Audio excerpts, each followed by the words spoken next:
Ju përshëndes të gjithëve, mirë se erdhët në Ballkan Update. Unë jam Habi Hoxha, ne do të jemi së bashku në vijim. 2 shqiptar, babë e birë, u plagosën në një atentat në Athinë pasi u qelluan me armë. 39 vjeçari nuk rezulton me precedent penal, por lokali që ai ka sipas policisë greke është në pronësi të një tjetër shqiptar, emri i të cilit ka dalë në komunikimet e zbardura të Sky në Greqi si kreu i një grupi kriminal. Hetuesi dyshojnë se atentati ndodhi për shkak të përplasjes bandave kriminale.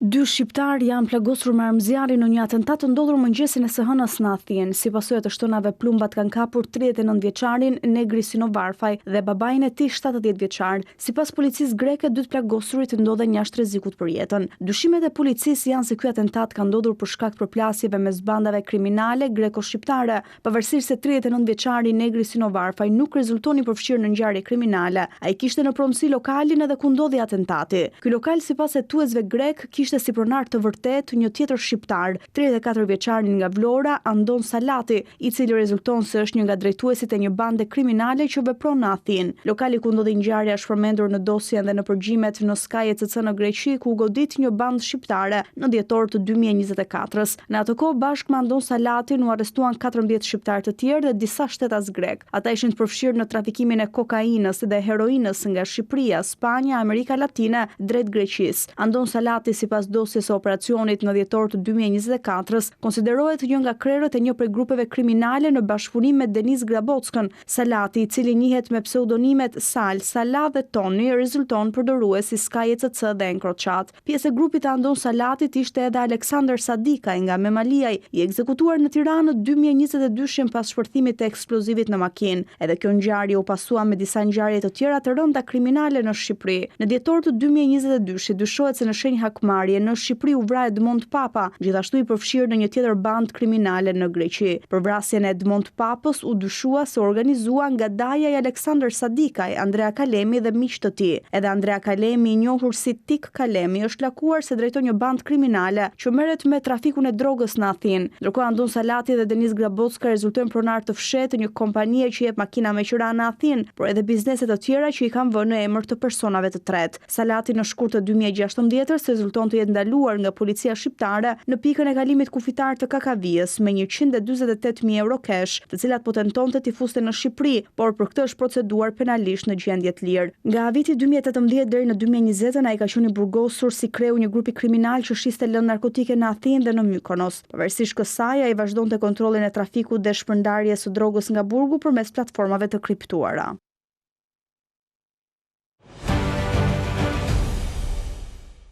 Seanca e parë e legjislaturës së 10 Kuvendit Kosovës duhet të mlidhet 30 ditë pas shpalljes zyrtare të rezultatit të zgjedhjeve. Në fakt, numërimi i votave për zgjedhjet e parakohshme të 28 dhjetorit përfundoi të premten, por për shpalljen zyrtare të këtyre rezultateve do duhet përfundoi edhe shqyrtimi i 4 ankesave të depozituara nga subjektet politike në garë në panelin për ankesa dhe parashtresa. Sipas KQZ, rezultatet përfundimtare mund të shpallen deri me datë 19 janar.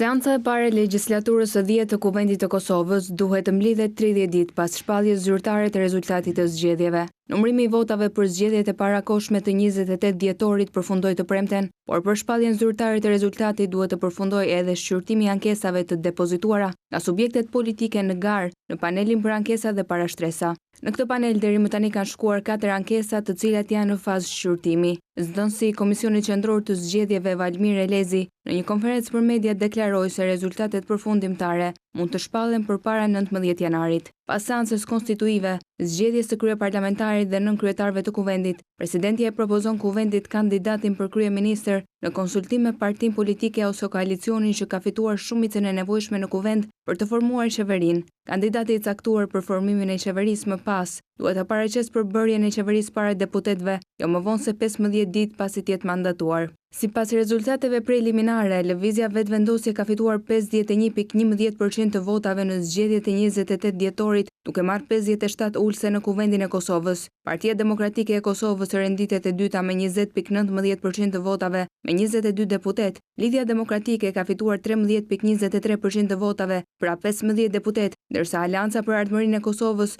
do të ketë 6 ulse në kuvend, pas 5.50% të votave të fituara, ndërsa 20 vende janë të garantuara për pakicat. Me këtë rezultat, Vetëvendosja ka të lehtë formimin e qeverisë së re, edhe pse tani mund të shihet shndrimi i partive opozitare për kreun e ri të shtetit.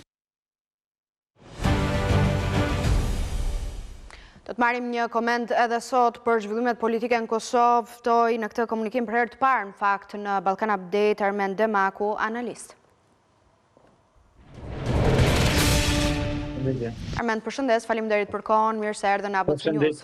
Përshëndetje, është kënaqësi. Të lutem, dua të të pyes për atë se çfarë po ndodh në Kosovë pas zgjedhjeve të 28 dhjetorit, ajo që qëndron bindshëm si një nga sfidat më të rëndësishme politike të këtij sezoni të ri politik në Kosovë është zgjedhja e kreut të ri të shtetit, po ajo që kam vënë re është një heshtje të kësaj përgjegjësie, do duhet themi, që kanë partitë opozitare, nuk është deklaruar konkretisht qartë as PDK-ja as LDK-ja. Po tash zotri Kurti me 28 dhjetor i ka fituar zgjedhjet fare thjesht, për arsye se opozita nuk kishte konsistente në veprim, kuptimin e gjërave të cilat i ka proklamuar apo i ka thënë gjatë këtyre 9 muajve blokad ose 10 muajve blokad, por edhe gjatë 4 vitet të mëhershme. Zotri Kurti natyrisht e kishte folur të thjeshtë të fitonte zgjedhjet me një opozitë e cila për çudi arriti që të pajtohet me datën 28 dhjetor, gjë e cila nuk i shkoi për shtatit, duke marrë parasysh edhe pjesëmarrjen e diasporës në procesin zgjedhor dhe kohën afër pestës. Sido që të jetë tani ish partitë opozitare vazhdojnë me një gjumë të thellë, ato dikun i kanë rreth 400.000 vota ose 400.000 votuese, të cilët shumica janë banorë rezidentë e Republikës së Kosovës, për dallim nga zotri Kurti, i cili sipas të gjitha gjaftave pjesën ndërmuese të votave ka nga diaspora. Këtë flasin edhe të dhënat e hyrjes së diasporës në Republikën e Kosovës. Ndërsa në këtë rast qytetari rezident ose qytetari i Republikës së Kosovës, punëtorët të cilët punojnë në Kosovë janë taksapagues të rregullt, si të sektorit publik ashtu të sektorit privat, pothuajse kanë mbetur pa përfaqësim deri me tani. Të paktën nuk kemi por asnjë deklarim të ish partive opozitare dhe unë nuk e kam ndonjë ide se çfarë ato kanë në plan të bëjnë ose si do t'i përgjigjen kësaj situate, kur dihet fare mirë që zotri Kurti qeverinë do ta formojë shumë thjesht, pastaj është miratimi i buxhetit të Republikës së Kosovës dhe menjëherë vjen edhe data ose koha kur Zonës Osmani i kalon mandati, pra përfundon një mandat 5 vjeçar dhe është ralla që të shkohet në votim për zgjedhjen e presidentit të radhës. Sipas gjitha gjasave, zotri Kurti me Vjosa Osmanin janë një dyshe të cilët janë të koordinuar mjaft mirë, në momente kur ata domethënë kanë nevojë edhe për vota tjera ose kanë nevojë që opozita të qëndrojnë në sallë në ditën e votimit, natyrisht që ata fillojnë ta ndryshojnë diskursin këtë rast zonja Osmani. Partitë opozitare të japin një qëndrim pikërisht për këtë moment, për zgjedhjen e kreut të ri të shtetit. PDK-ja heshtje, po nga krau tjetër një heshtje e dyfisht, edhe nga Lidhja Demokratike e Kosovës që duhet bëjë një analizë ndoshta edhe më të thellë për shkak të rezultatit i cili la shumë për të dëshiruar edhe krahasimisht me zgjedhjet e nëntëshkurtit. Kanë humbur më shumë se sa 7 deputet mos gaboj nga nëntëshkurti në zgjedhjet e 28 dhjetorit. Ndaj edhe nga LDK-ja ndoshta do duhet që të ketë një reagim që nuk ka ardhur. Pse? Po, mas pari humbësim, nëse themi kështu pikë pari humbësi kryesori këtyre zgjedhjeve mund të llogaritet Lidhja Demokratike e Kosovës, e cila për shkak të mungesës së bashkëpunimit të mëhershëm me parti tjera opozitare mor si duket këtë ndeshkim nga qytetarët. Mos reagimi i tyre, domethënë tregon që ata nuk janë të gatshëm që të dalin dhe të tregojnë një vizion të qartë se ku është veten Lidhja Demokratike e Kosovës. Unë nuk do të përjashtoja nga kjo qasje ose nga kjo rrethon as Partinë Demokratike të Kosovës, e cila nuk është që të themi ne e ka bërë nomin në këtu zgjedhje. Pro, unë mendoj që në këtë rast, në këtu rrethona, në këtë situatë, partitë opozitare duhet të jenë të bashkuara ose të përbashkuara dhe të jenë unike për arsye se nëse ato janë unike, treguhet një lloj opozitarizmi më konkret në raport me zotrin Kurti. Nëse ato nuk janë unike, është dëshmuar që zotri Kurti ka pore të thjeshtë të arrijë shënimet e veta, madje edhe ta ngrisë përqindjen. Deri me tani kanë tentuar që ta përdorin një gjuhë edhe një qasje konkretisht defanzive, e cila absolutisht i konvenon dhe i shkon për së shtati më së shumti zotrit Kurti. Pasojat e zgjedhjeve të partitë opozitare janë konkretisht qasja atyre anemike në raport me qeverisjen Kurti dhe në raport me komplet udhëhecit e lëvizjes vendosje. Pra, ne në Republikën e Kosovës kemi pasur problematika të thella, madje kemi pasur edhe përmbi 6 protesta që janë organizuar nga organizata të ndryshme, ndërsa ish partitë opozitare ose partitë opozitare tani asnjëra nga ato nuk ka treguar veprim konkret në terren dhe nuk janë treguar krah qytetarit të Republikës së Kosovës. Është e çuditshme.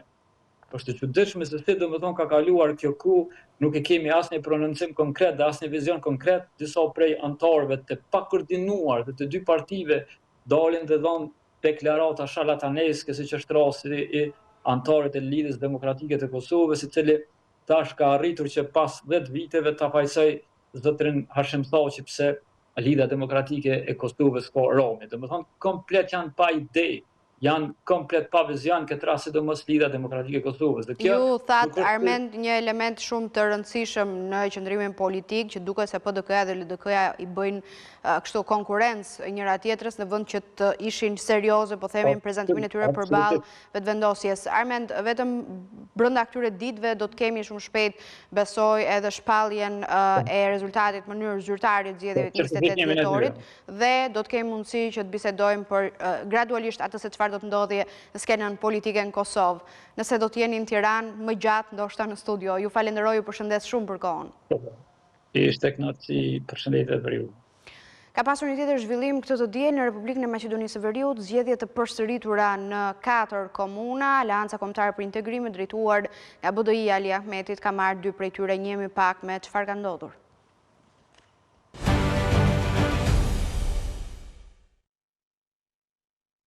Në Maqedoninë e Veriut u mbajtën të dielën zgjedhje të përsëritura për kryetar në 4 komuna: Gostivar, Vrapçisht, Mavrov dhe Qëndër-Zhup. Zgjedhjet u përsëritën sepse në raundin e parë të zgjedhjeve të rregulta të mbajtura në tetor nuk u arrit pragu i daljes së 23 të zvotuesve, apo 33.33%, ndërsa në zgjedhjet e përsëritura nuk vlen ky prag. Sipas të dhënave të shpallura nga Komisioni Shtetëror i Zgjedhjeve, koalicioni AKI fitoi 2 komuna, VMRO, DPMNE dhe Partia Demokratike e Turgjëve fituan nga 1. Nga koalicioni Aleanca Kombëtare për Integrim fitoi Valbon Limanin Gostivar përballë Nevzat Bejtës nga Vlen, Isen Shabani Vrapçisht fitoi përballë Zulhajrat Demirit, kandidat i pavarur i përkrahur nga Vlen. Kandidati VMRO DPMNE-s Oner Jakupovski fitoi në Mavrov përballë kandidatit të LSDM Anes Ahmeti. Ndërsa në Qëndër-Zhup fitoi kandidati i vetëm i paraqitur Arian Obrahim nga Partia Demokratike e Turgjëve. Ministria e Punëve të Brendshme tha se zgjedhjet lokale u zhvilluan në atmosferë paqësore, të drejtë dhe demokratike,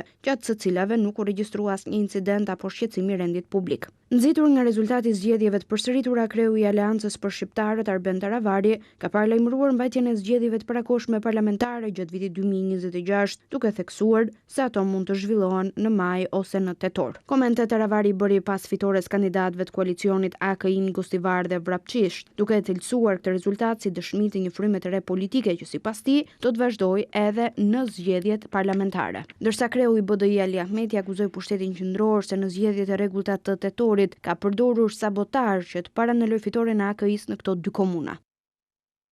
Dua të ndaj një shqetësim që se kam thonë asnjëherë në këtë proces zgjedhor. Dhe sidomos këto komuna si Gostivar dhe Vrapçisht që na është bërë me hile. Përveç që është përdor në komuna tjera inxhinieringu, këtu është përdor një mjet tjetër sabotazha, bojkoti që ne të mos triumfojmë në rrethin e parë të zgjedhjeve. Zgjedhjet e 8 lokale në Maqedoninë e Veriut u mbajtën në vjeshtën e vitit 2025, raundi i parë më 19 tetor, ndërsa i dyti më 2 nëntor. Fituesi e zgjedhjeve lokale, sipas numrit komunave ku morën shumicën, u shpall VMRO DPMNE-ja e kryeministrit vendit Hristijan Mickoski.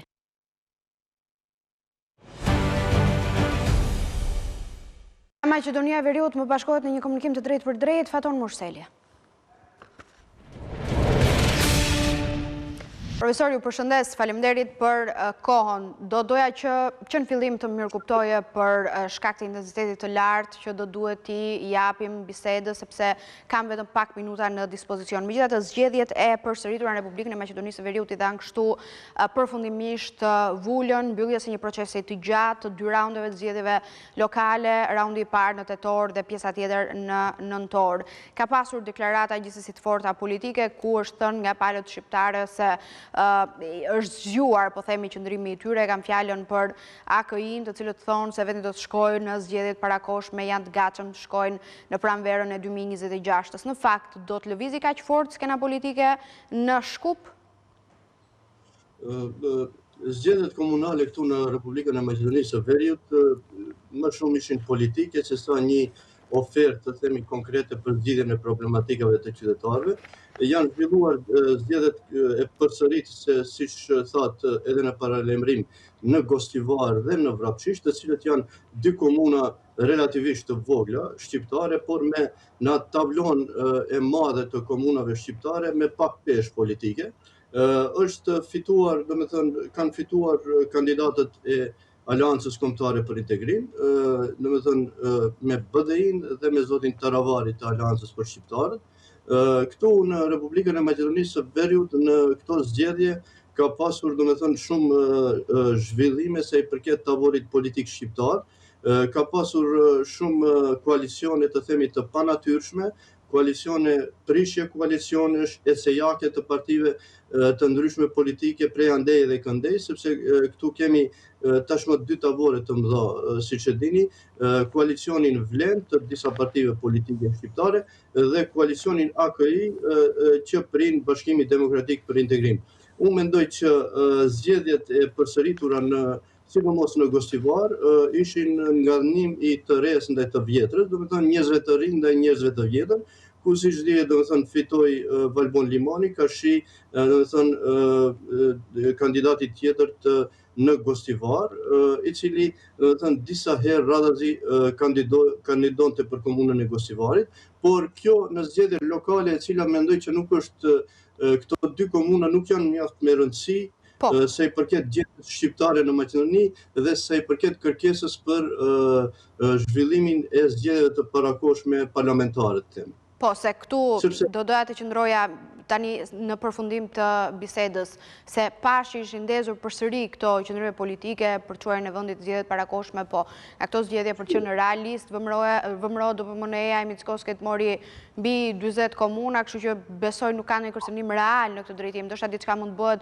për bashkimin e shqiptarëve, po për ta lëvizur Mickoski nga pushteti me zgjedhjet parakoshme duket pak e vështirë. Shive, është një luftë e pakuptim që bën partitë politike shqiptare këtu, për atë se cila do t'jetë në pushtet.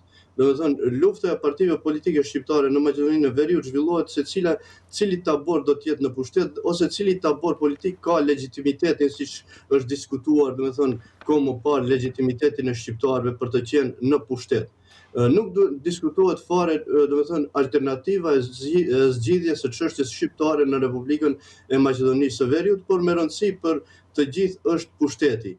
Unë këtu dëshiroj të them që dëshiroj fatkeqësisht të konkludoj që nga kjo që kam parë, domethënë, vite me radhë, nuk ka ndonjë inteligjencë politike shqiptare apo ndonjë, domethënë, lëvizje të themi se të gjitha thonë të reja, domethënë ndryshime kështu me radhë, nuk ka ndonjë lëvizje të re ose ndryshe e cila do të kishte mundësuar zgjidhjen e plotë të çështjes shqiptare në Maqedoninë e Veriut ose barabartinë e plotë të shqiptarëve me maqedonasit në këtë shtet. Pra të jemi të barabartë.